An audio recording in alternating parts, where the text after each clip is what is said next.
is something like that. My name is Nav. How you doing? And how are you feeling? It's been an exciting year, man. It's been an exciting year. A couple of weeks more left. Jingle bells, jingle bells. A couple of weeks. I think there's 2 weeks left. And a couple of weeks before we say goodbye to 2022 and hello 2023. It's going to be an exciting year. Hopefully, fingers crossed, everything will be A-okay next year. This year was actually not too bad. But anyway, great news for the podcast fans. More great things, more great bands coming up for you. But today, all right, this is what I've been waiting for a very, very, very long time since I started the show. A band that actually plays my kind of stuff. Okay, especially they are performed in places like Bullseye. I haven't heard the name Bullseye in a very, very long time. That was many years ago, one of my hangout spots.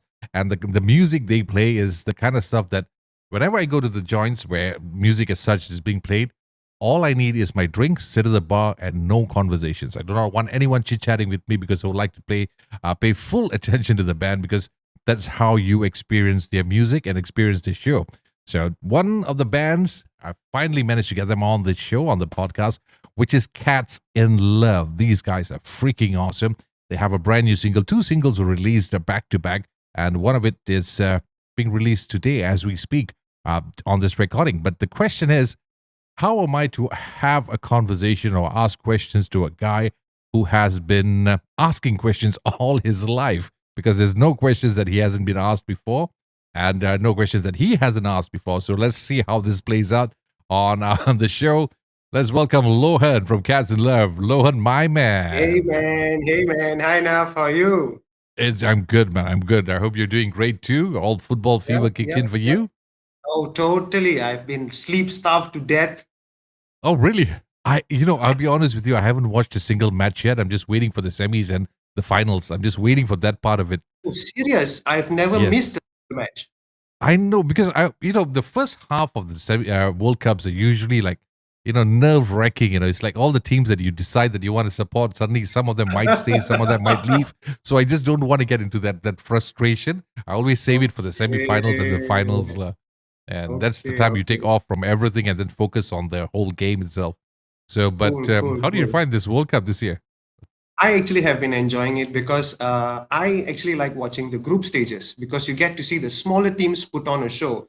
When you go to the later stages, some of the smaller teams have gone out and you see some really good footballing nations, especially the smaller countries, but they may not have the best teams. They will probably have the best starting 11. If they have injuries or suspension, they are doomed. That's it. Starting 11 will be exciting. I mean, you look at a team like Japan, they were in the group of death. They beat Spain, they beat Germany. That was insane. Who knew, man? You didn't expect Japan to be topping that group, but they did. I know, with all the drama that was going around in Japan, Japanese guys just came in and just wiped everything out, man. Wiped everybody out, yeah. And they did it in style. They did it in absolute style. So once in 4 years, World Cup, I'm a World Cup nut. I went to the World Cup in Germany in 2006. Really? Yeah. Whoa, man. I saw one of the best matches. Argentina beat Serbia and Montenegro 6-0. Ouch. Oh, the match. Oh, yeah. I remember that. Yeah, it's gone down in history as one of the most killer World Cup games.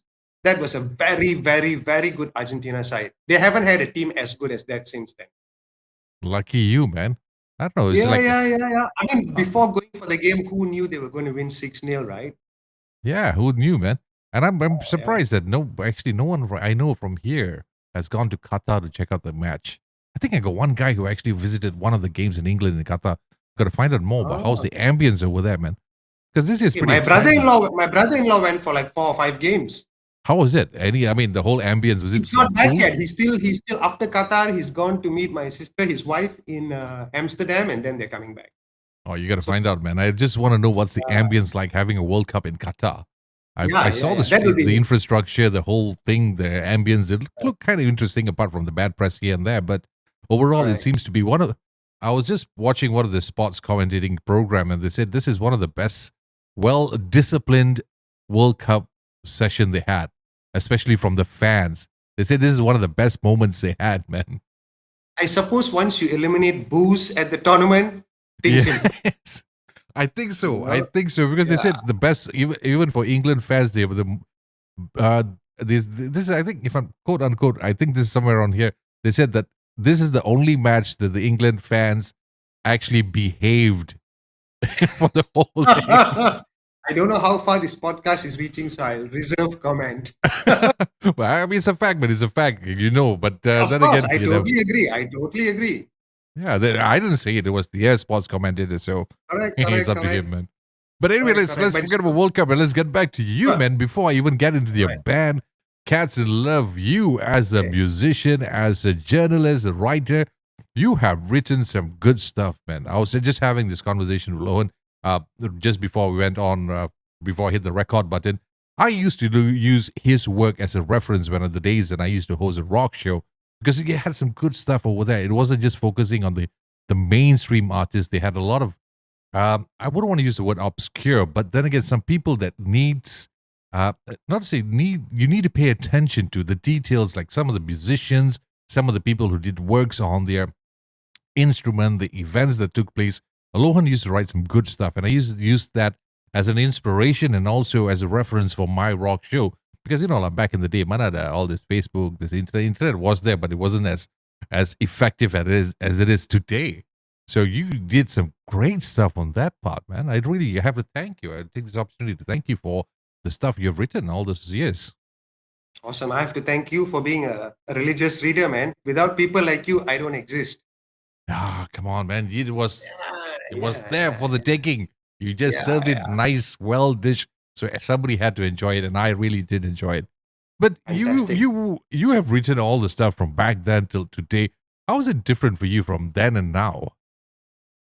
I suppose, in terms of the approach as a writer, the internet definitely has provided a lot more information, access to information. But I really grew up at the age where I bought books and magazines. My pay was pittance. Trust me, journalists are poor people. But so much more than half my salary would be dedicated to buying CDs, buying magazines, buying music encyclopedias, because nobody's going to teach you this. Yeah, Nobody's true, very true.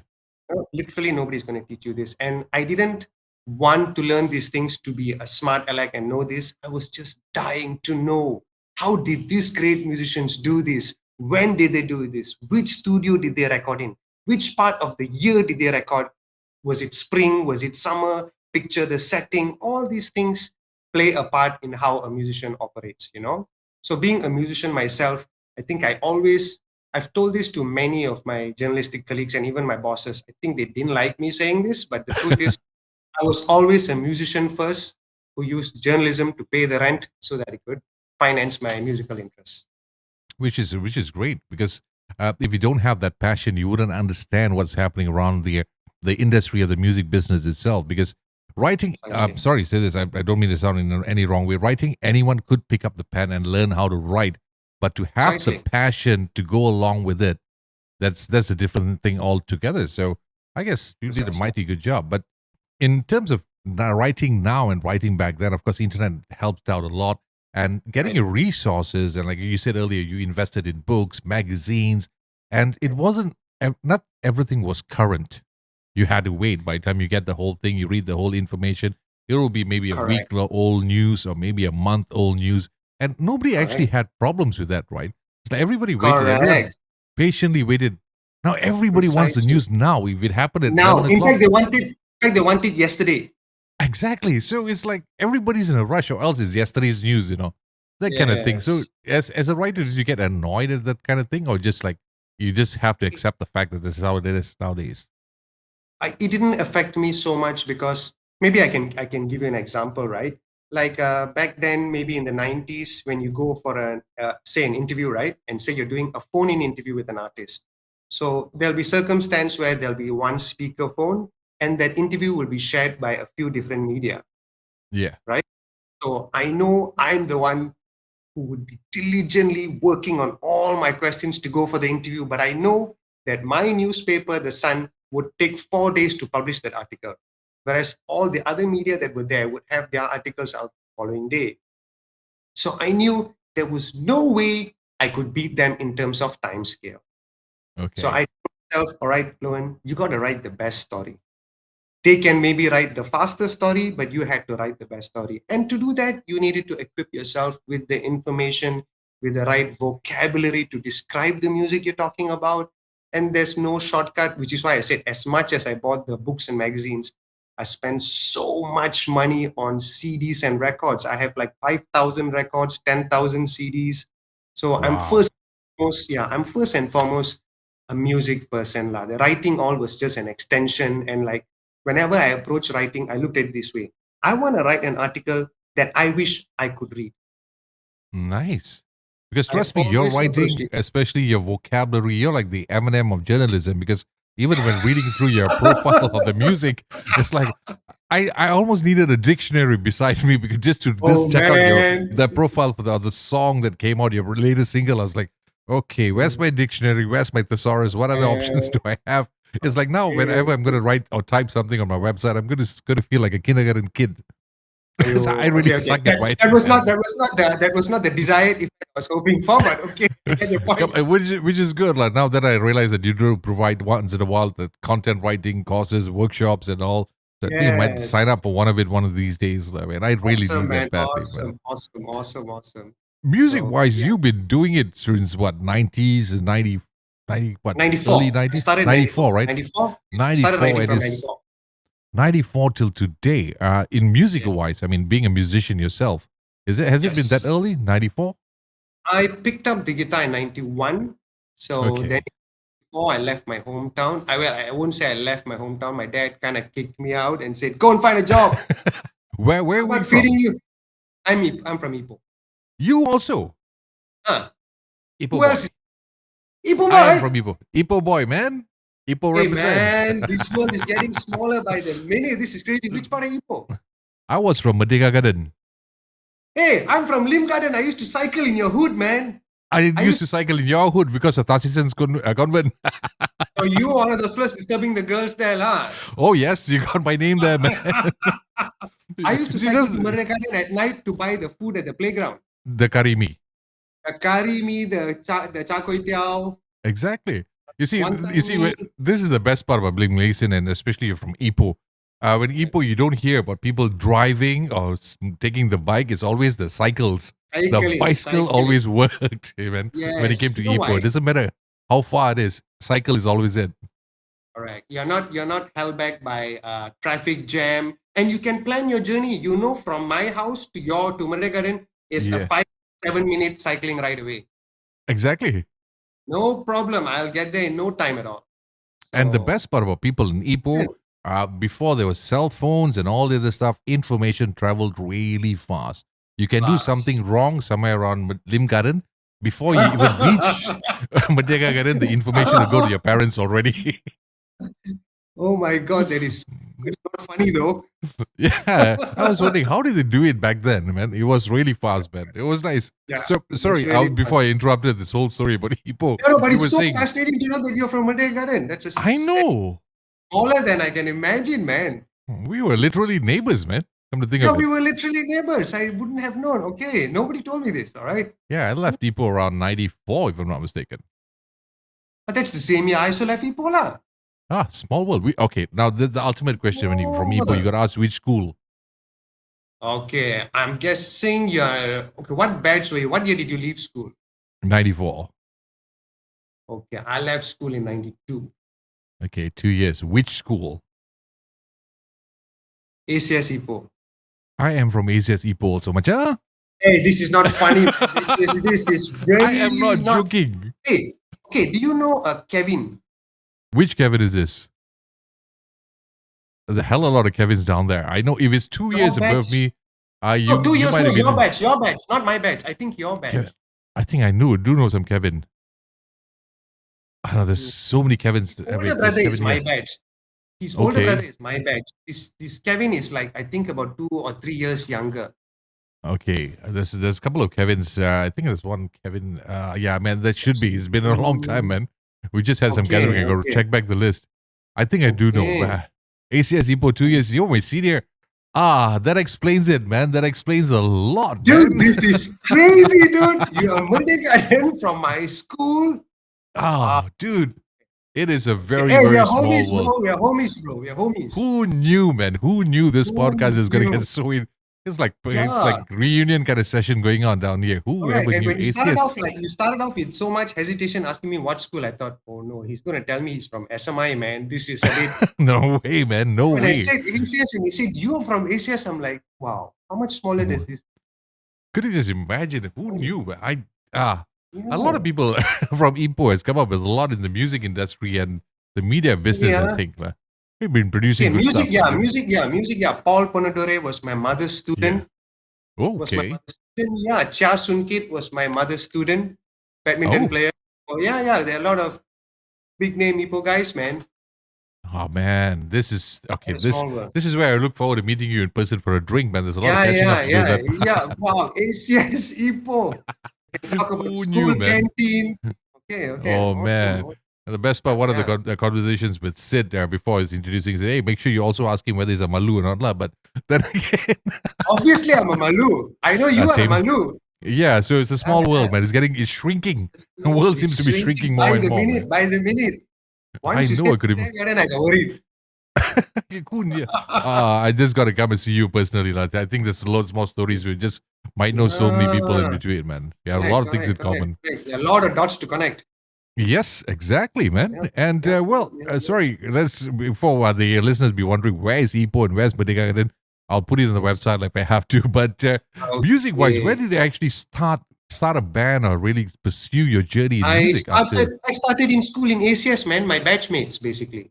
That Really? 90 batch. Yeah. Do you know, you remember ACS used to have the variety show always in the year end? They had the school. Yes. Yeah, in the theater they had over there. Yes, hey, ACS Theatre is easily my dream is to take Cats Love and play in that ACS Theatre Oh, that would be a dream come true, man. because that's really like the Royal Albert Hall of Malaysia. Yeah, a lot of good plays came from that theater. Even Manu Maniam who used to come there and Correct. perform and all. Manu Maniam was a former ACS student, so no Yeah. surprise. So no surprise. So in 1992, school concert, my band we started in 1991. I kind of started the band. I started playing rhythm guitar. The drummer was my classmate. Bass player was also from my batch from another class. Slowly, just like ting tong with each other. Hey, you can play drums. So hey, I'm starting playing guitar like this, like this. Started jamming in Kampong Banjoy area near Yep. Silibin. Yep. Okay, in Silbin there used to be the studio, and that was my hangout lah. After going for BM tuition, cycle there, ponting, hang around, and it was also the jamming studio. So after school, maybe like once in 2 3 weeks, we jammed there, and I remember we rehearsed two songs. It was Guns N' Okay. Roses on Heaven's Door, and another song that my lead guitarist, he was clearly the lead guitarist among us. Like, I was just learning how to plug and all that. There was no way I could play lead guitar at that point. So he suggested a Stevie Ray Vaughan song. So I Ooh. was like, I don't know who Stevie Ray Vaughan is. He showed me the riff and he said, okay, Lohan, you play this and I'll play the lead guitar. Fine, I can do that. So it was a bit of a 12 bar blues kind of a riff kind of thing. And I think from early on, even listening to 80s rock music, I always leaned towards the rock bands that had blues in it. I never, Okay. I never liked the metal bands. It's just a year thing. You know, from the In time different people, different preferences. No? different people, different preference. I just as soon as there was tapping and that kind of things, it didn't speak to me. I always liked the bluesier players. So I love the Slash, I love the Mi'kmaq of Motley Crue, I love CC DeVille of Poison. All those guys had a lot of blues in them. So I gravitated towards that kind of stuff. So I wanted to play Guns N' Roses. I suggested Knocking on Heaven's Door. My guitarist suggested this Stevie Ray Vaughan song. Would you believe it? I have not heard that Stevie Ray Vaughan song until today. It's Which one called is this? it's called Travis Walk. I can still remember Oh, the okay. title. Okay. I'm guessing it's an instrumental because we didn't sing it. I did play it before on the rock show before because I had played a lot of Stevie Ray Vaughns back then. Okay. So I'm not so familiar with the Stevie Ray Vaughan catalog, to be honest. So he suggested that. So come school, I remember that day of the school concert was also at Matt's tuition. So I told my parents Okay. I was cycling to tuition. I cycled straight to ACS, bro.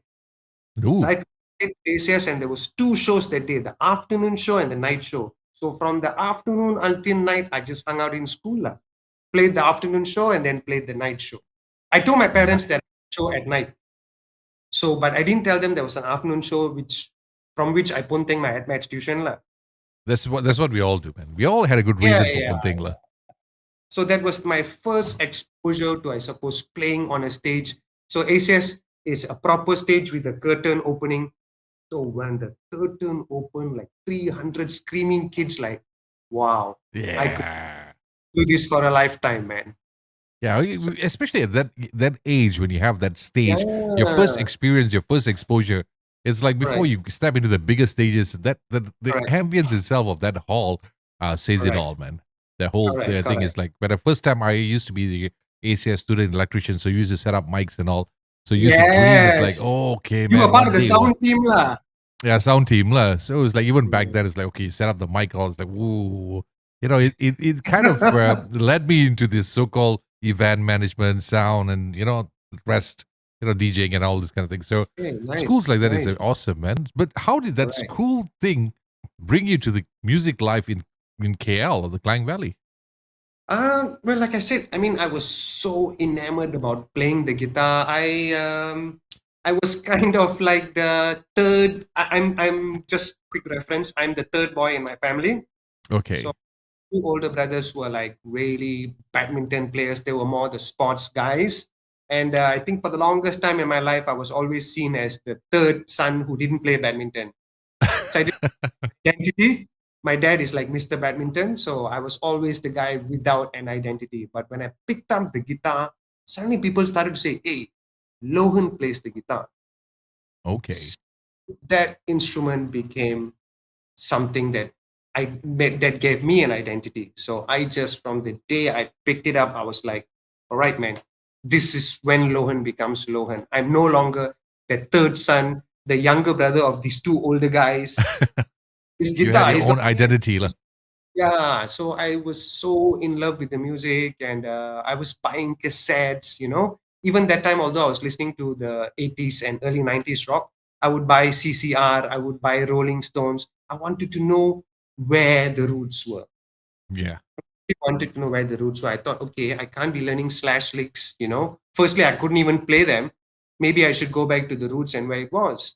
And back in the early 90s, Sony Music released a compilation called Roots and Blues. It was a series. So the first one that came out, my brother bought the cassette. And this was blues music from the 20s and 30s. So this was acoustic blues where it sounded scratchy, like from a scratchy record. yeah. But immediately at 15 years old, I heard this and I thought, what is this? I fell in love with it immediately without even knowing what it was. But much later, when I realized why I liked the rock bands that I did from the 80s, it was because they had the blues in them.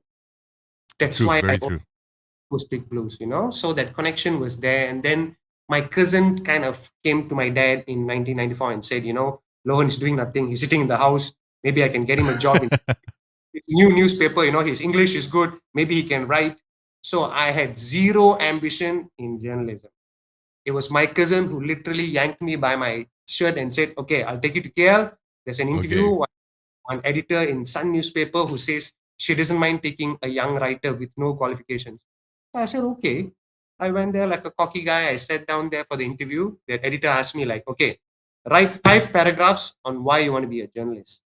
Huh, okay, that's a bit easy. I don't So, want to be one. you know what? The whole story I wrote was why I have no interest in being a journalist.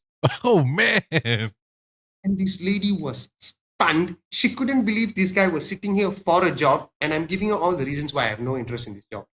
And she told me I wrote that so well that she gave me the job.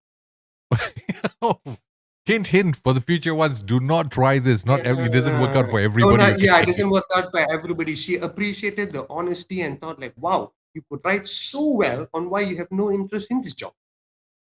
So Oh they my. gave me the job. So by default, I had no zero journalistic ambitions. I never imagined writing, but I am a product of. I grew up reading. What paper did you grow up reading? Were you an NST reader? Yeah, NST. Back then it was more of NST than Okay, Star. totally. I'm a product of R.S. Murthy's writing, Okay.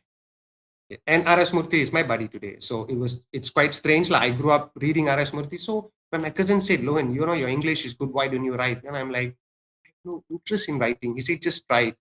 So I went there and then they told me, okay, I got the job. 3 weeks later, I started the job. And the next thing I knew, I was writing every day. Wow. And there I realized that, hey, people are buying the newspaper they are reading.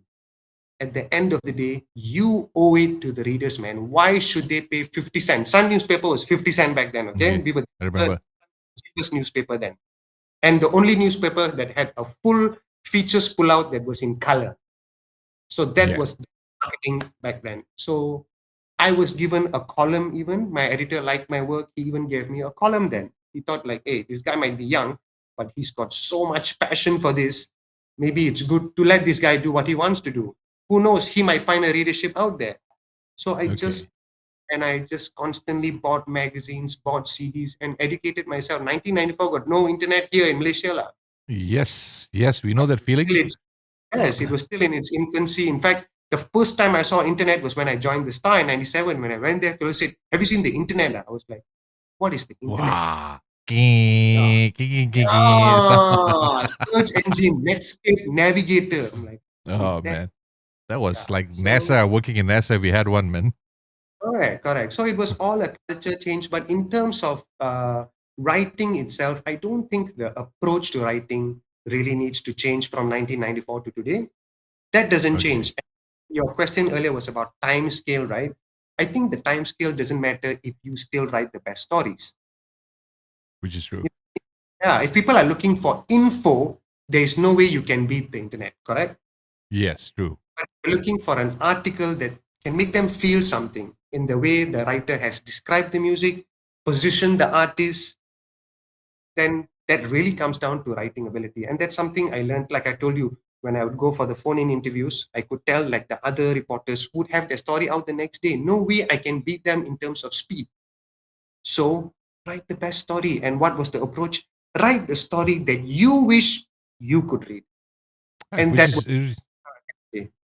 yeah, because that's something that I always look at because the writing is not just about the information, is how is it being presented to you and how Yes. you get to be part of that whole conversation. Correct. You know, you Correct. feel you the information that you get, everybody gets information. I can just Google something somewhere and I get Correct. everything that I need to know. That's not a Correct. problem. But I want to listen to the story. I don't want information. I just want to Correct. listen to the story. So that's where All like right. articles as such are coming up with music and all. That's something that if it's not written well, it's just another notice board. Correct. Absolutely. And I realized this very early on. You could tell the articles that would not engage you as a reader, and you Yeah, could tell the ones that did, you know? yeah, So that's a reading lot, man. Alex Because Murphy's stories, I totally was sucked into it, you know? yeah, because the thing is, a lot of people that I've come across, or my majority of them get come across, yes, they do read books and stuff like that. But when it comes to like articles and such, the attention span is pretty short. If anything more Yeah. than two paragraphs, that's it. I don't want to read the whole thing. Too long story. That's what they say. But hey, that's the best part. The longer it is, the better it'll be. Even Yeah, conversations. yeah, yeah, If I want to yeah. do something for 3 minutes or 10 minutes or 20 minutes, I don't get to say much or I can listen much. So go ahead, two, Correct. 3 hours. Why not? Go ahead, man. Correct. Correct. But Correct. There's now I always just an realized. intro. Yeah, go on, you're Sorry, you saying? saying?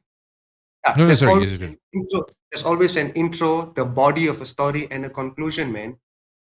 Yeah, that's how the whole thing works. That's what Yeah, I like yeah. about stories like as such. You know, the best part of this whole thing for the past 28 minutes, I was supposed to talk about cats and love and the band and the music, but I think this is going to be a pretty long podcast, which I'm going to enjoy it very much. Every second of it, I'm going to enjoy it because it's been a Awesome, while since I awesome, had a chat like this, man. Because seriously, awesome. from writing and music and knowing all about music and being a musician yourself, Right. when exactly you still haven't answered this question. When exactly you decided that I need to get a band and I need to start performing apart from the school days, lah, From with that juggling time, through that work? moment, at that moment when when I put that first band together, I was like, I want to do this for the rest of my life. So the journalism thing just came in as I need a job to pay the rent and to finance buying the guitars and the gear and all of that. So I just kept, I mean, I know my bosses that I work for and all that used to hate me saying this, that I come as a platform just to earn a salary, but that's the honest truth. I'm a musician who could write and just made a career out of it, so I could always focus on making music. You know, that never changed. No matter how busy my schedule was, I would finish the work. The bosses would know, okay, I think Lohan has got band rehearsal on Tuesday and Thursdays. he will split early. So I made it known to my boss from the start, and they could appreciate it in the sense that I could deliver the work on time. It was never late. There was never an issue with the quality of the work I delivered either. So it was just, okay, do the work, Lohan, do what I have to do the best you can in your work so you can do the best you can in your music. So to answer that question, when did I want to be in a band? The moment I picked up the guitar. It was not, people ask me like, hey, you play guitar for a hobby? Ah?" I'm like, hobby is collecting stamps. This is not a bloody hobby. This is my life. Oh man, I This kind is of literally my life.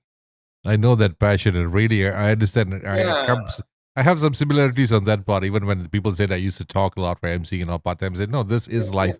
I want to talk for a Yes, living. That's how it is. right, Like people call right. me It's not a crazy. It's hobby. like yeah, yeah. But which was your first band? What's the name of the band that you first started off in KL? Okay, Do you still it's a remember that? yeah. I do quite clearly. In fact, I'm so happy to say that I'm still in touch with most of the guys except the bass player. He moved to Singapore, and I lost touch with him. The co-guitarist and singer is a guy from New Zealand. He's actually a Kiwi guy. He was Okay, in Malaysia in the mid 90s working as an engineer and consultant for Maxis.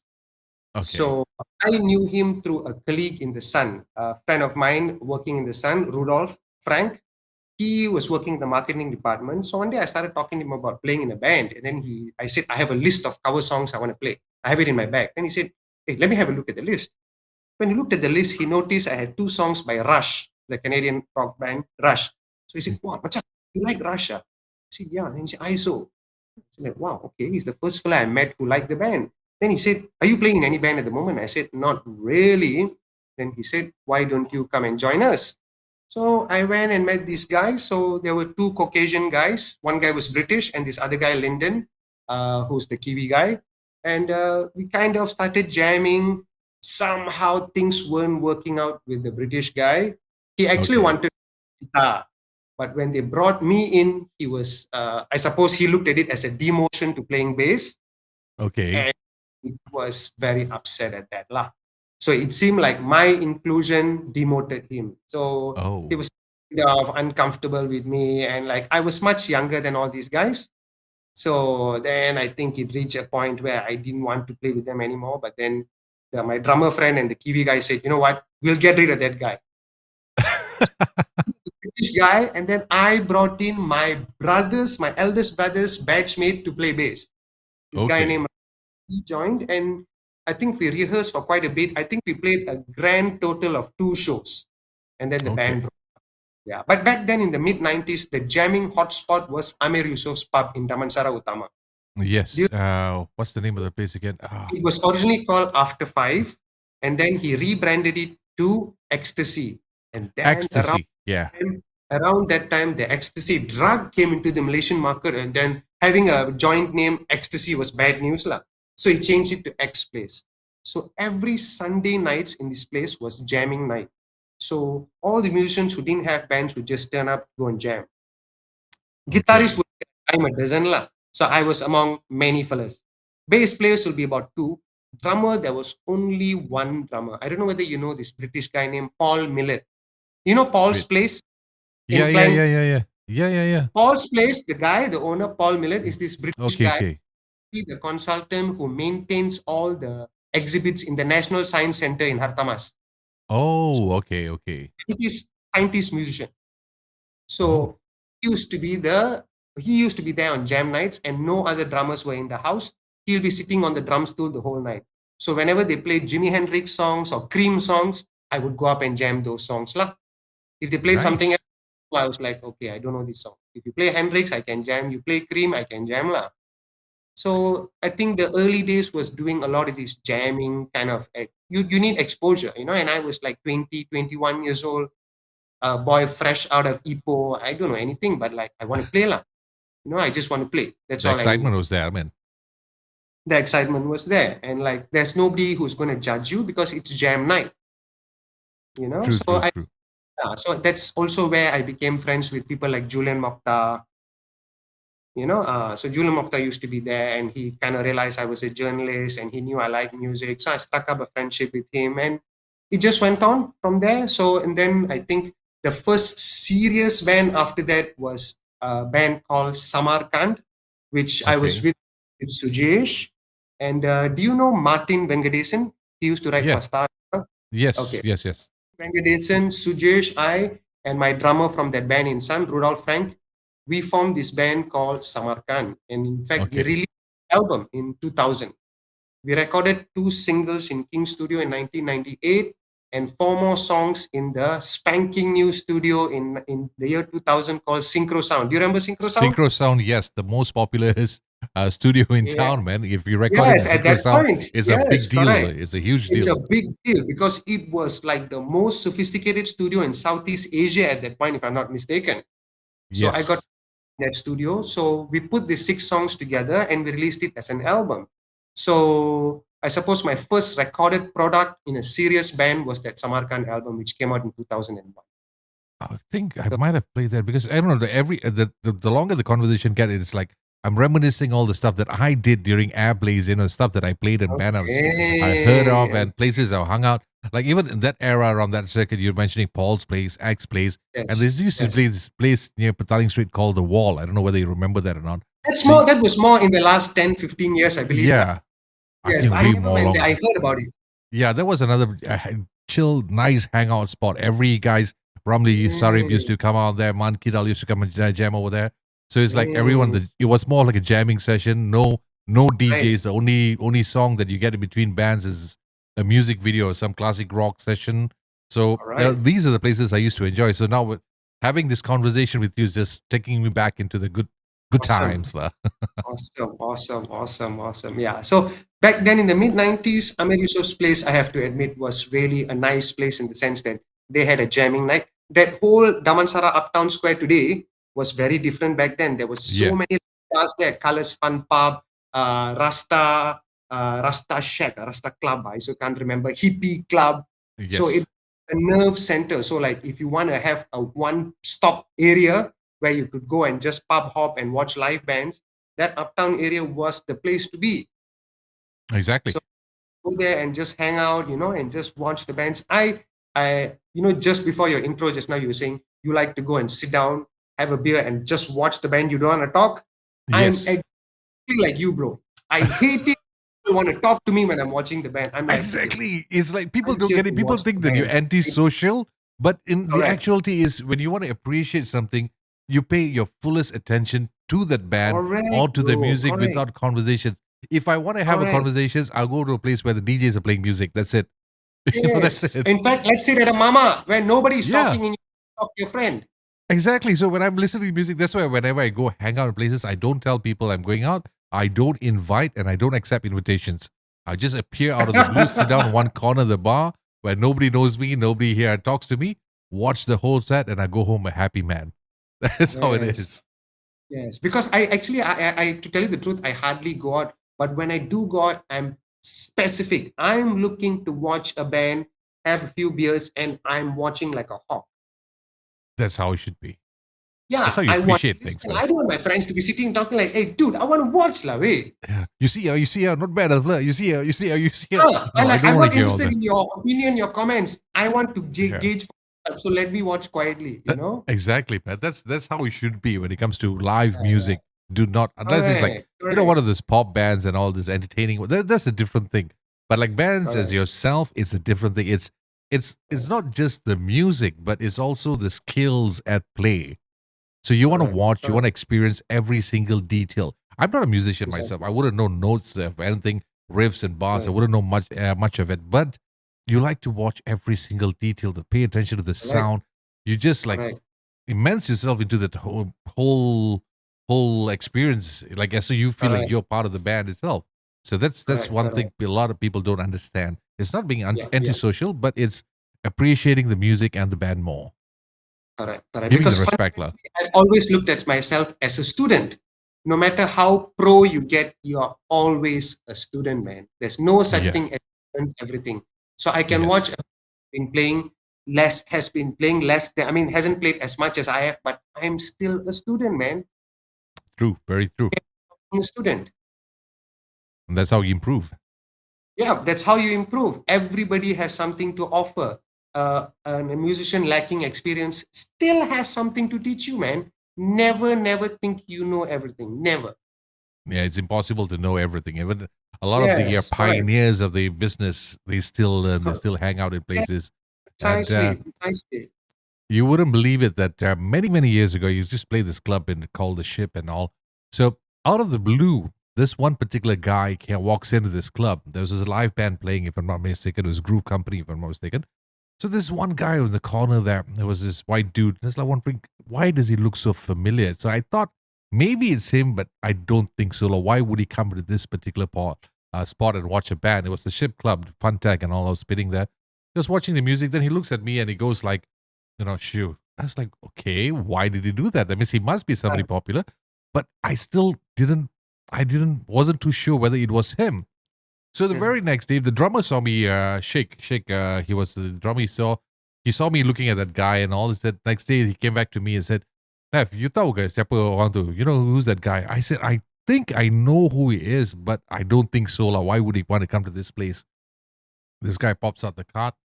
Led Zeppelin Corporation. John Paul Jones. He was at the pub. Where in I'm not. Yes, in Funtech, the share. Bro, you are kidding me or what, bro? Serious? I'm not kidding you. I am not kidding you. So Malaysia? the guy, yeah, he had the thing. So I was like, okay, fine. Bro, I'm freaking out. I know. Imagine me. Jones, I felt like an idiot. I should have just. In the shit. Yeah, he just came in because he was supposed to endorse something. So it was a pit stop or whatever. So that's what he did the whole thing. So I did not acknowledge him. I just like, thought maybe I'm wrong. Like, why would he come to this kind of places? And that's how it was. It was a shocker. But I saw the name card and everything. I was like, why did this have to happen to me? I should have just. When was this? When was this? What year was this? Oh, this was, I don't know. This was more than 15 years ago, man. Way more than 15 years ago. But I was in the media, man. If John Paul Jones came to Malaysia, there's no way I would not have known. I just pitched off. He came, he disappeared just like that. There was such a quiet experience. So this is the kind of things you never know why these people walk this place. It's like, and then among all places, he pit stopped there. Who knew, man? Because apparently he was staying somewhere close by or whatever. So I don't know what the details were, but I did not want to continue the conversation because I was frustrated as fuck, man. I just didn't want to have to know more about the whole thing. This was more than 15 people I would have killed to interview. I know, but he looked completely different. I don't know, was it disguise or what? I don't know. He looked completely different. But you know, when you spot someone, when you're a fan of someone, you just know that's him, but you have your doubts that because of the place where I was pitting and all, it's like, no, it's impossible. Correct. You just cannot piece it together, right? Yeah, why would he want to come to hang out at this kind of places and all? That's kind of thing. Correct. So, but I guess he was lucky enough. Somebody actually had a conversation with him. Only towards the end, he revealed who he really was. Because I mean, anybody could come up and say, "Hey, I'm Slash. Hey, I'm this. I'm that." Like lookalikes or whatever. But this was different, man. He kept it low profile to the maximum. Nobody knew because it was kind of. I could vaguely imagine his pictures, his face, and it was in a packed club, and nobody. And that's the group of people who doesn't know anything about Led Zeppelin. So you just imagine, so it was easy for him to come and go, Wow, I'm so jealous, man. I'm so jealous. You jealous? I'm frustrated, man. I didn't get a chance to say hi or take a picture, but back then, what picture you gonna take, That's how it is, man. Seriously, sometimes.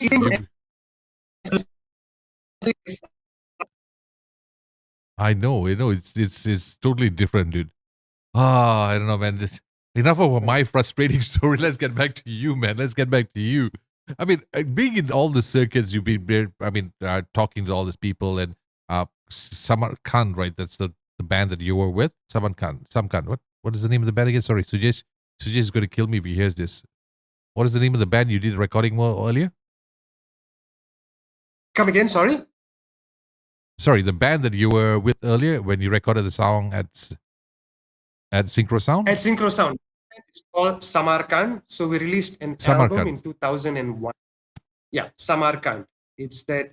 It's an ancient city in Uzbekistan, and it's also the name of the hotel that Jimi Hendrix died in London. Ah, okay. So, but from there, how did you get into Cats in Love?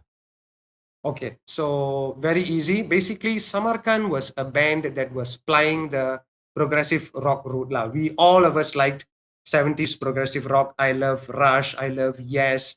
I love let's see, Rush, Yes, King Crimson, Jethro Tull. So the four of us were very much into that kind of music. I'm pretty So sure Grand Funk was in the list. come again? I'm pretty sure Grand Funk was in the list.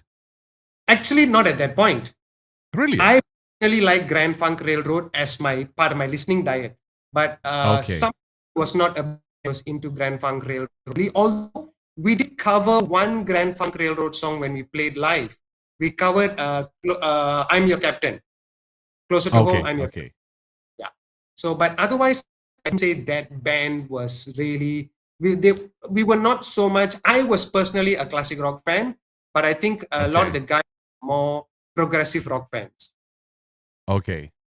Yeah. So then, when that band broke up, I think I recoiled really badly from the whole progressive rock trip. I said, you know what? I don't want to play this long 5, 6, 7, 8 minute song shit anymore. I want to go back. I really wanted to go back to the roots, where Okay. 60s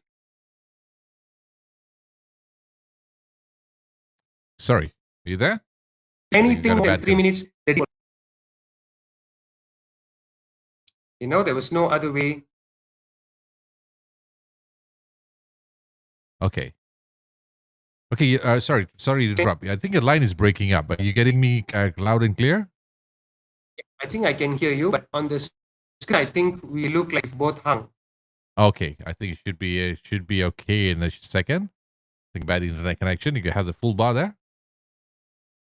Okay, I can see That's you, it. but I look like I've hung. But you can hear. Shall I just continue talking? Yeah. Yeah. Go ahead. Go ahead. I think I'll just do it in the editing later on. Oh, sorry. You can click on the device again. All right, we're back after the technical glitch, but then again, let's talk about the Samarkand from Samarkand, Samarkand. How did I get there? To Cats in Love. How did the transition happen to Cats in Love, man? We were talking about the music that you played. You're talking about something about Grand Funk and all. So I'm just still curious to know, how did Cats in Love start in the first place? Okay, all right. Cats in Love basically started. I was a musician friend of mine. He's now based in Australia. Have you heard of a band that was quite popular back then called Free Deserters? Zach I think Yusuf. so.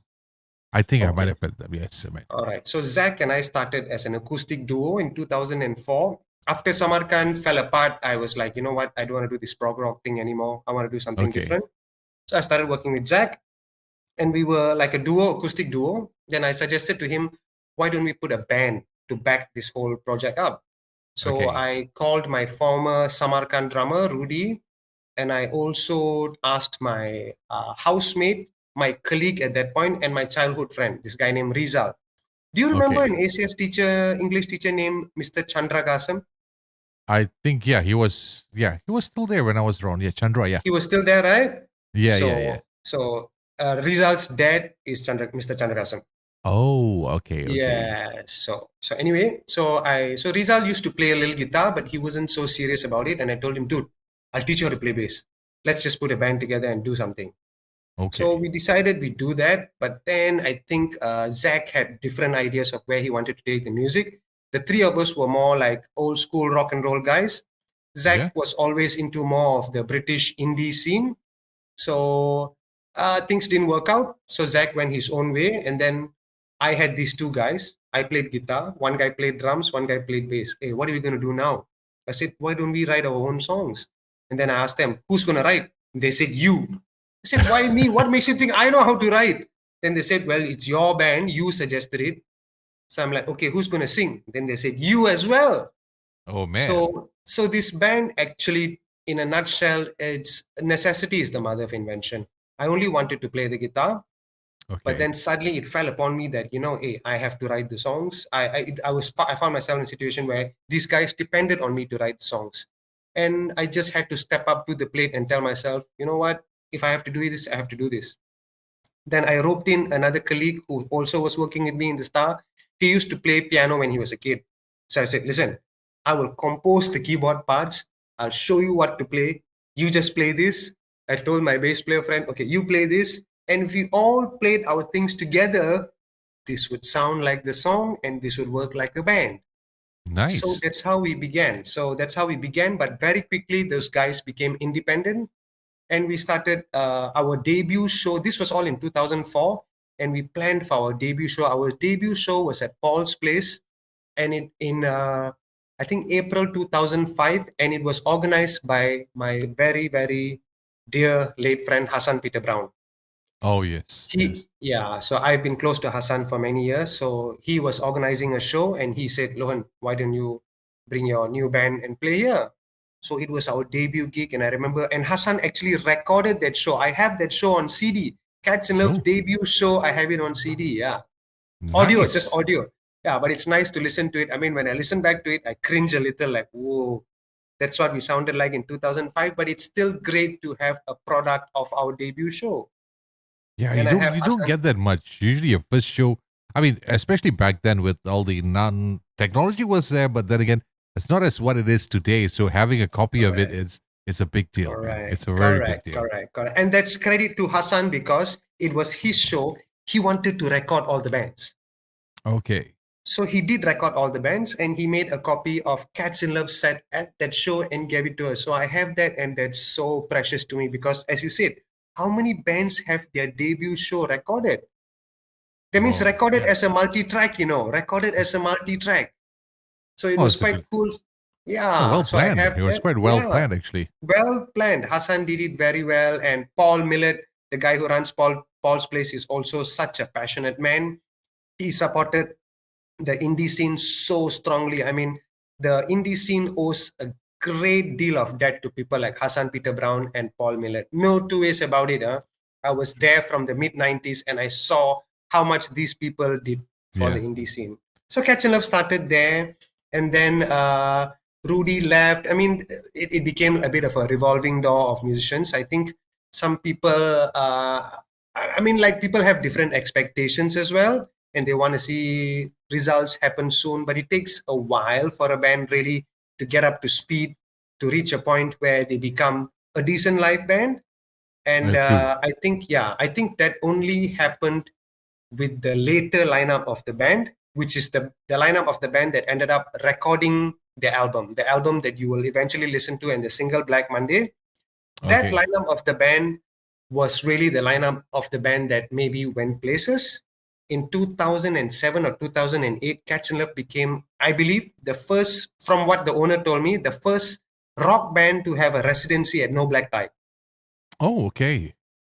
So Cats in Love's training ground, if you will, we played No Black Tie the most, which was so strange. We are a rock band, an indie And rock band, but that owner liked us so much. Every alternate month now, she would have us there. That means through 2007 to 2009, every alternate month we were there. And then when she had extra events like Blues Night, she would pair us up with Ito and his Blues Gang All Stars, yeah. that kind of thing. So we would play alongside those bands or have our own feature night where we would play two sets. Our business model was our first set, 1 hour, completely originals. Our second set, more obscure 60s, 70s rock covers. So It we will never does. play Smoke on the Water, Soldier of Yeah. Fortune, no, none of that. Hotel California Because Zero. that's something that I've always enjoyed in bands. Like that's why I said places like Paul's Place, No Black Tie, Out the Wall. One thing about the bands that were featured there, yes, you had your couple of night spots that had bands who played some rock stuff, but the Correct, obscure stuff they were very limited because of correct, course you got to cater for the crowd, and certain crowd just want what the mainstream radio plays or what correct, they're familiar with. The obscure ones correct, are only for people who appreciate this kind of music and they have their own following for that kind of sound. And your correct. band, Cats in Love, and a couple of other bands with the similar taste or rather similar genre, I should Right. put it, Yeah. were the only ones performing it. That's when I saw the video, the first time I saw your music video, is like, or one of the shots that were taken during your gigs. I was like, man, these are the kind of bands that I always love because it's not Right. easy to find bands that play obscure stuff. And you guys did it, Right. which is amazing, man. And coming up with a name Right. like Cats in Love, which is pretty interesting, but especially when it's an accidental thingy that came out from a song Yes. called Can't See Love. And Yes. Can't See Love and Cats in Love is like, oh yeah, like almost the same. Almost right. it, So my bass player, that oh, guy Rizal Johan, uh-huh. I was writing the song Can't See Love and I was singing to him. He was my housemate. And he heard wrongly, and he said, are you singing Cats in Love? Then I scolded him. I said, what's wrong with you? Are you deaf? But at that point, we didn't have a band name. Then I thought, this Uh, is a stroke of genius, man. it So turned out credit goes well. to him. I never named the band. It was his Uh, work. Yeah, but I had then again, nothing for to do with those the who are going name. to try to Google the name, I would give you a fair warning that you're going to find either Ugly Kid Joe or a whole lot of videos about cats cuddling with others. Because trust me, for the Yes. past 2-3 days, I've seen more cats in this past 3 days than I have in the whole year, man. I ended up True dreaming about story. cats. Oh man. True But it story. is True nice. story. It is nice to see Yeah. you guys coming up with the music and the album, which I think you planned this for a very long time. If I am not Yes. mistaken, somewhere around Yes. 2019 itself, you guys had almost 70% of your songs recorded. And is that album Yeah. being released yet, or is it this is the one Okay. that you're looking Okay. at? Actually, the album was about 70 to 80% was completed in 2009. Okay. Is that long ago. So that lineup Okay. that recorded the album, our keyboardist, Catherine, she was at that point where she wanted to move out of the band. So Okay. I kind of like coaxed her. I said, okay, can you just record your keyboard parts? You don't have to play with us anymore, but just finish your keyboard parts. But I guess she just got very busy with her studies because she was a music student, you know. Okay. So I could understand that she had exams and all of that. So somehow she never finished those parts, and there was a great demand for Cats in Love to continue being a live band. So now, Okay. honestly, Cats in Love reputation is we were 110% a live band lah. We've never Oh, had recorded products, so you would only know us by watching YouTube clips of our live performances, or you were at yeah. our gig. You know, most Yeah. bands, like a lot of bands, have videos, have that, and then only you go and see them live. Cats in Love is the complete reverse. We were just utterly a live experience, nothing else. We had no product, we had nothing. So everywhere we got through out of our reputation of being a live band. So the jazz festivals we played, it's so strange. At so many jazz festivals, there'll be this one rock band there, the Cats in Love. Okay, what? No, so strangely, all these people who run jazz festivals and all that liked us. They said, y'all are not like heavy metal, y'all are not like that. You know, there's something about your music that even the jazz fans like. So Yeah, I don't because know how much that made sense, but I appreciated and I valued their feedback. you got to give credit to the blues. Because Correct, because I'm a blues nut. yeah, because if you even if you're a jazz fan, you do have that blues element somehow or other mixed Yes, somewhere, at least a small percentage of correct, it. And even correct. if you're a jazz lover, you listen to a blues track, you have that Yes, you will jazzy still feel like in it. it. Yeah, Correct, blues has transcended through the years, man. From like you correct, said earlier, from the 20s, 30s, anything that you listen correct, to has that blues element in it, whether you notice it or correct. not. But it Correct. is there. That's It the is thing. there Whether you somehow. noticed it or not, that's the Yeah, important it's a catchphrase lot. there. Even from now, the generation who's like, I mean, the new ones who discovered Guns N' Roses, all they can Yep. think is the heavy metal rock tracks, bikes, all the Correct. guitar riffs and so on. But Correct. if you Correct. watch Slash during his performances with BB King, Correct. John Correct. Mayer, and all this kind of stuff, there's a lot of Correct. blues in that. There's a lot of blues in that which a Correct. lot of people Correct. don't pay attention to. So blues Correct. is in everything that you do, man. Your R Yes. and B's, your hip hop, Correct. everything. Your blues is R&B there. stands for rhythm and blues. Yeah, exactly. There So you it is go. there. Yeah. So I think maybe that's the reason why people are fascinated or rather connected with Cats and Love, if that's the case. I have to assume that because I can't explain why jazz venues wanted us to play there. Jazz festivals wanted us there. And like, I used to think that, and I used to tell them, I feel a bit uncomfortable. Why would you want us? And they told us, we've heard a lot about your band. We've watched videos. We want you guys. So Yeah. I can only put my hands together and say thank you very much to the people who've been kind to us over the years. I got to thank them for actually having more you guys on board, man. That's the best way to do Correct. it. Because Correct. That's the music is best way to not do it. just about it's not about how popular the song is or what the song Correct. does, technicality. It's how it Correct. makes you feel. Correct. It's all about how it Correct. makes you feel. If Precisely. it makes you feel Correct. good, That's that's all that matters. yeah, that's the whole thing, man. Yeah, And that's coming up, all that matters. so sorry, we are talking about the band. So after that, like you did not release that whole album, right? Yeah, so it ended up being on ice for all this while because I kind of lost the motivation to finish it because the demand for us to continue playing was there. So every time we got together, then later I started playing with Ash. I believe you've spoken to Ash as well, Yeah. right? Ash and Yeah. Gopinath. So Ash started to play with us, and we became just a live machine lah. Now we were just playing every other place we played. There was a demand. People asked you to play, go and play. The money was good. So, and I realized that some of my bandmates, they relied on the income from performance. I didn't, Okay. because I had a day job completely, and I'm like, you know what? I'm so happy that we can earn money, that you guys can be happy with this. So it served its purpose. I was happy. The guys were happy. We were being paid well. Play lah, just play. We continued Yeah. playing. And then I think when I met Sid, Sid was the one who started to poke me and ask me more about the band. You all have an album. I said, oh my God, I don't want to talk about this album story, man.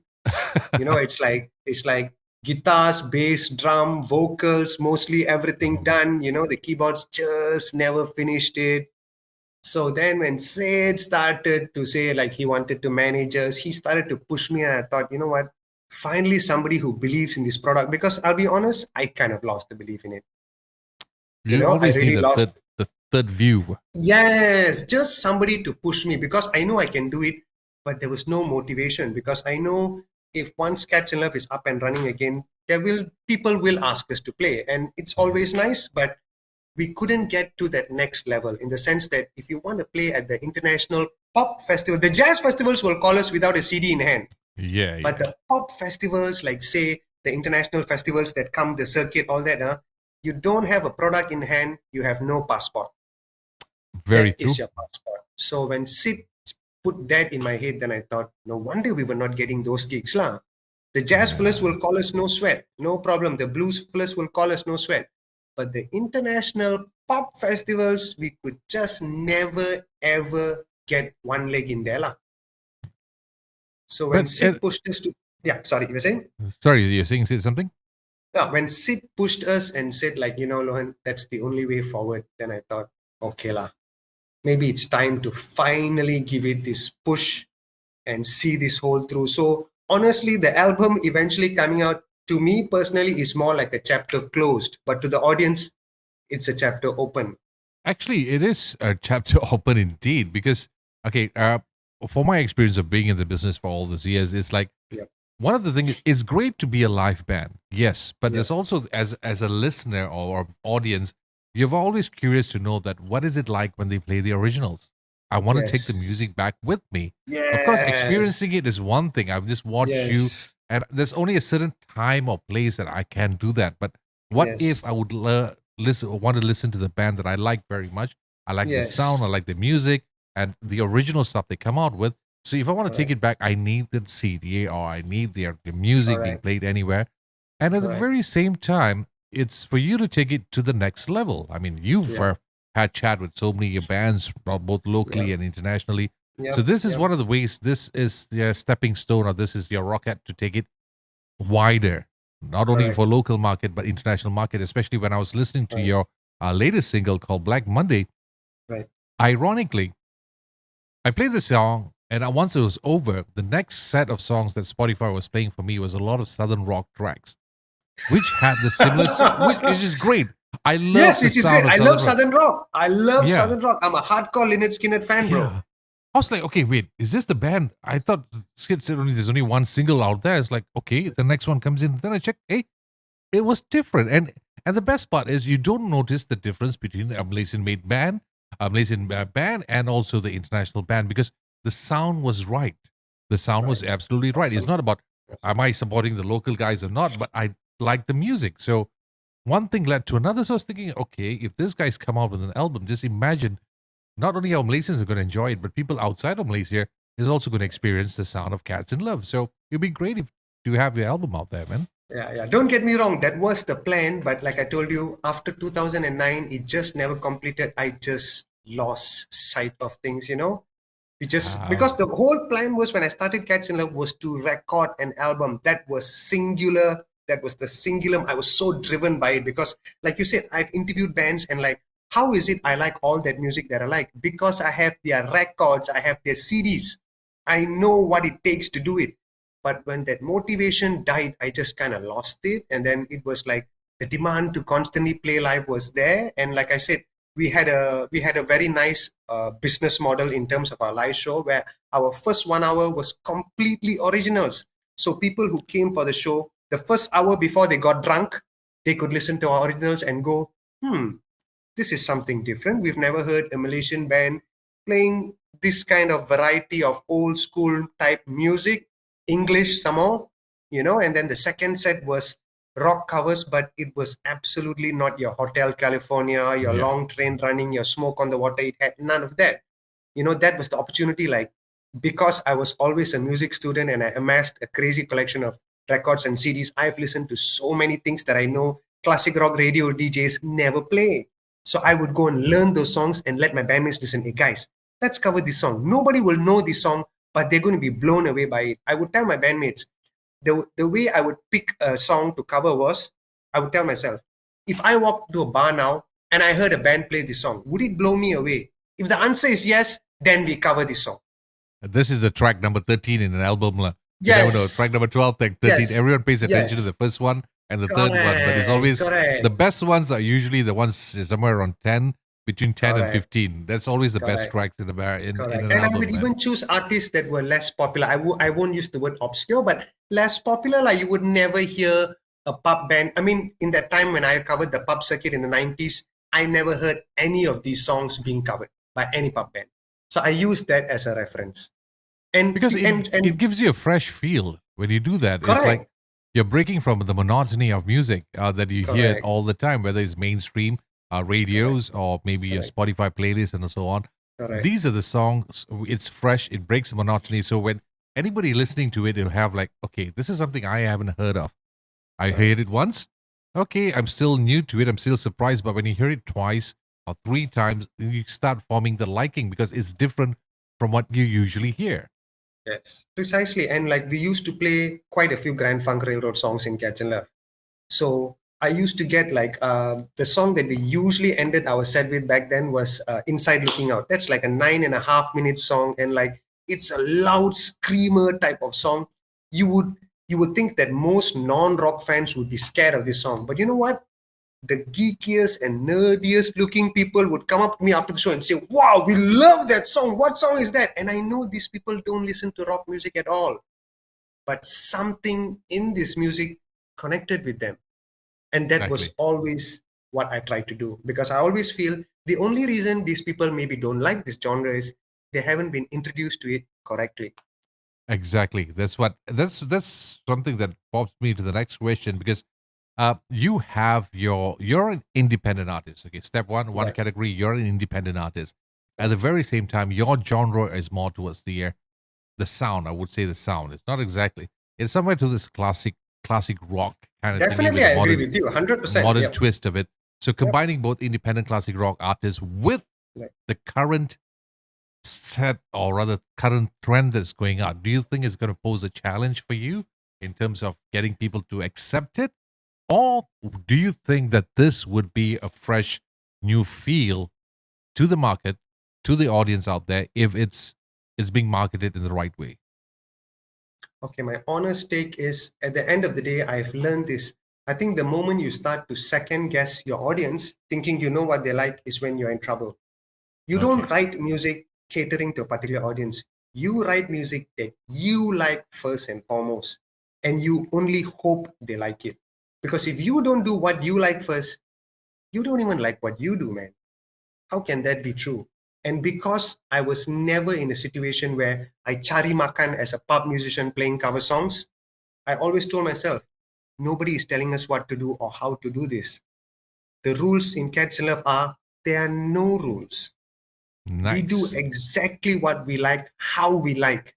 And the fact that we've been around for this long and we've always drawn an audience to the shows leads me to believe that there is a market, But it's Nice. just that we've never had a product in hand where we've not been able to be on Spotify, on all the internet platforms. Like I told you, Cats and Love is singularly and purely all this while a live show. If you didn't come to No Black Tie to watch us, you don't know us. If you didn't come to Merdekaria to watch us, you wouldn't know us. It was really that.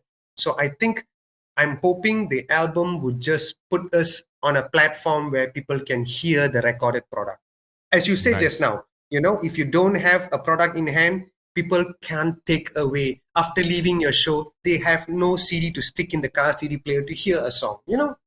I Nice. totally get it. And I know that has been our shortcoming for the last decade. I'll be the Well, first to admit that.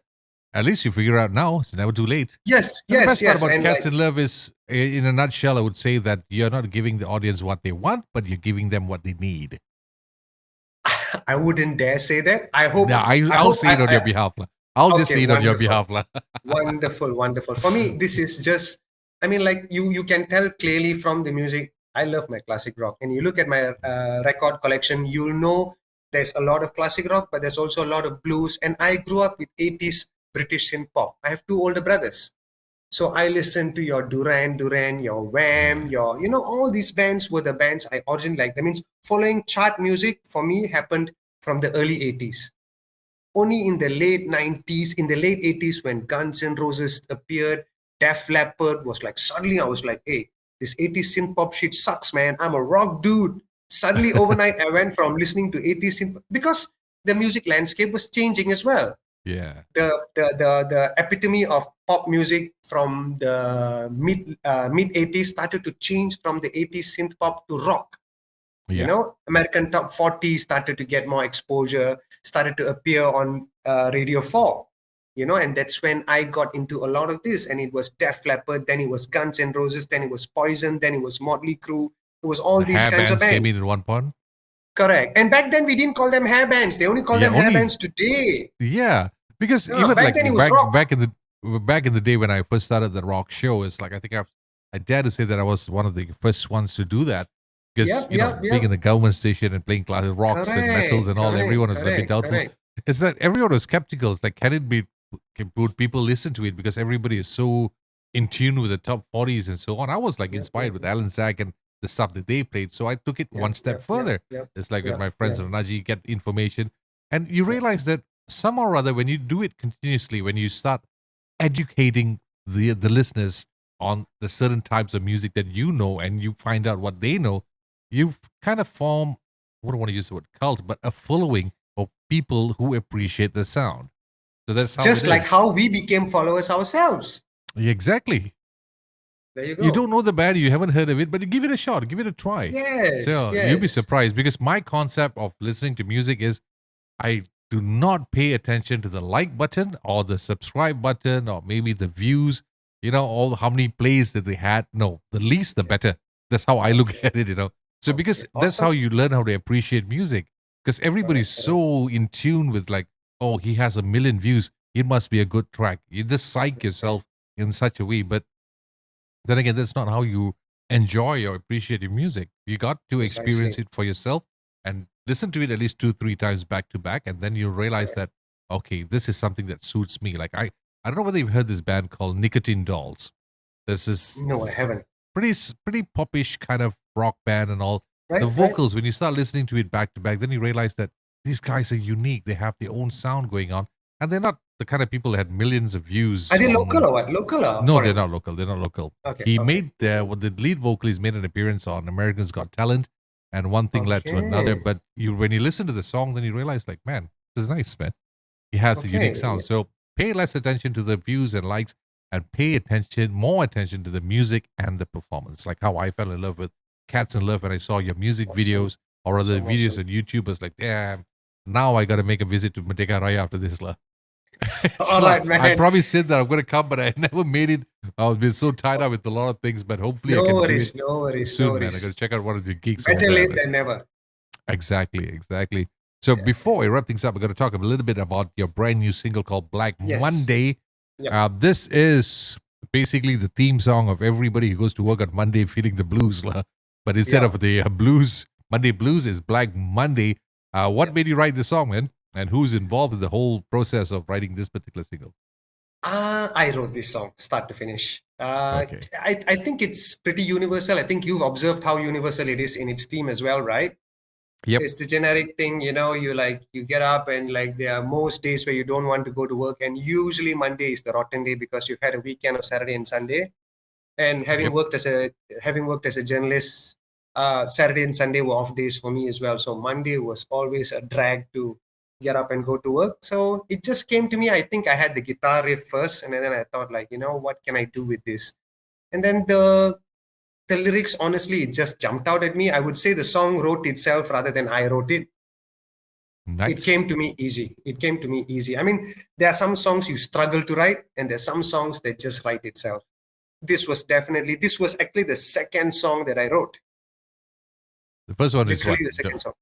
Come again? First one was what? Don't Go? The first song I wrote is, funnily enough, is going to be our second single. Okay. So our first single is the second song I Your wrote. your past is gonna be your future at this particular present. Actually, I had a debate with Sid. I didn't want Black Monday to be the first single. Just Okay. I'll share this with you. Yeah, the first song I wrote was the song I wanted to be the first single, but then Sid and my bandmates all told me, like, no way, man, Black Monday is the first single. I like, okay, you know what? Maybe as the writer, I've become so attached to it. So I Okay. realized at this point onwards, I want to lepas tangan, let the other guys call the shots. I think they did a good move because based on this conversation, now I'm looking forward for the second single also. Okay, so for me, that second single is the first song I wrote, and I don't know, maybe I just, in my mind, I conceived that. I mean, the way I arranged everything in there, I just liked that better. And maybe that sentimentality that it was the first Catch and Love song. And when you come to a Catch and Love show, that's the first song we play. Black Monday is the second song we play. So for me, I looked at it like that. First single must be the first song in our set lah. Second single will be the second song. But everybody told me, like, no. Even my nephew, who's a big fan of the band, said, no, Uncle Lohan, Black Monday has to be the first song. Then It is a good track. So unanimously, I lost. I was the only person who disagreed. So then I thought, maybe I'm wrong.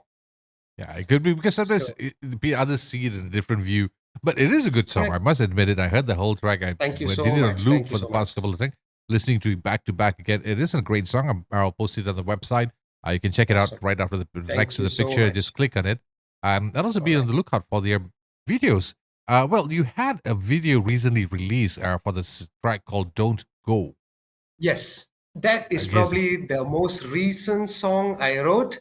So Sid helped us apply for a Chandana grant to do a video. He was telling me about it. Yeah, so I thought, why not feature a new song since this Don't Go will not be featured on the debut album. Oh, okay. Yeah, it won't because, as I said, the time scale is all messed up. What is going to be the first album was recorded in 2009. And what comes out later is going to come out later. Oh, So yeah, it's all kind of messed up. So there's a bit of straightening out. So Sid told me, Lohan, I think you got a lot of straightening out in terms of interviews you give and how you explain things to people. I'm like, what to do? Like, it's just one of the circumstances. You know what, Lohan? I think this is something brilliant. You know, you call it a mess. I call it genius. Because it's like you expect the unexpected. Is nothing about following a trend, the system or whatever algorithm you want to call it. It's just that it's all over the place, but it is in the right place. You know, that's the best part about the whole album. You know, that's how I like to look at it, which is interesting. Wonderful. I've never experienced anything like this before. You know, the first time I can tell you nothing was scripted. Good, man. I like it very much. The more the reason for me to check out the entire album and to follow you guys more because like I said, everything is usually in the most conversation. You know how it works, right? When you talk to bands and all, everything is all planned, everything is all systematic. Scripted, and it's so monotonous, but this time I've really enjoyed it, man. I just look forward for more of this stuff. There is a calm in the chaos somewhere in there. Exactly. I hope there's a song coming up with that title, man. This is like a movie already, the whole thing. Fantastic. Lohan, I have to say, I truly enjoyed it. And this conversation, especially finding out that we are so close. We've been close for all those years, but didn't know each other. We never knew each other. Ridiculous, yeah? Yeah, side by side, Taman, same school, almost the same thing. I might have been buying karimi at the one stall and you were buying char kway teow and 2 stalls away from me. You never know, man. Studied in the same school, we never knew would have bumped into each other how many times. Yeah, of course, I was way skinnier back then during school days, so maybe you can't see the difference now. Okay. But then again, I mean, like, generally, I kind of kept to my batch fellas, and Yeah. it was just It's one just, of those things, lah. but I think if we have a longer conversation when we meet up, we'll somehow or other I'm know sure we each can other. connect a lot of dots. Yeah, a lot of it, man. So A far, we connected lot hell a lot of of dots in dots. that. Geographically, we were close, and school-wise, we were in the same school. Ridiculous, man. Yeah, I know. I just Ridiculous. messaged Sid. It's like he was shocked. It's like, did you know? It's like, okay, Yeah, man. This yeah. is I'm absolutely sure you know cool. what. You're from Murder Garden. I'm willing to bet my last dollar my parents know your parents. Yeah, I was just about to say that. I Okay, won't be because surprised if you did, man. yeah, because my dad was like the president of the Para Malayali Association. Then definitely should be Yeah, somewhere. so somewhere in there. So yeah. Small world, Yeah. small world, Small world, very small world, man. small It's good world. to see you, man. It's good to have a chat with Yeah, you. finally, yeah. I'm stunned that we have so much in common, but we have to catch up, man. We will definitely will. I'll definitely drop All by in right, one of your shows. And all remember to right. follow Awesome, Cats in Love for all the details on the social media, Spotify, awesome. YouTube. Everything is on the website. So all you have to do is just head on to www.sltwithnav.com and whatever you need is available there. But remember, if you're going to check out the band, please make sure check out the band on the social media and Spotify. Make sure you click on the subscribe button and also follow button and share it with as many people as possible. Experience the music Awesome. not only by audio, visually. Go to their concert, go to their gigs, and check them out. All the details you can see it over there. Okay, right? Awesome. So, Lohan, once again, thank you very much, man. Thank you so much. Is there Thank you anything you'd like so to share much for before having we me on the wrap it show. up? Thank you so much for having me on the show. It's been an absolute pleasure and honor. Thank you very much, sir. We'll Awesome. call it a wrap, man. We'll call it a All wrap. right.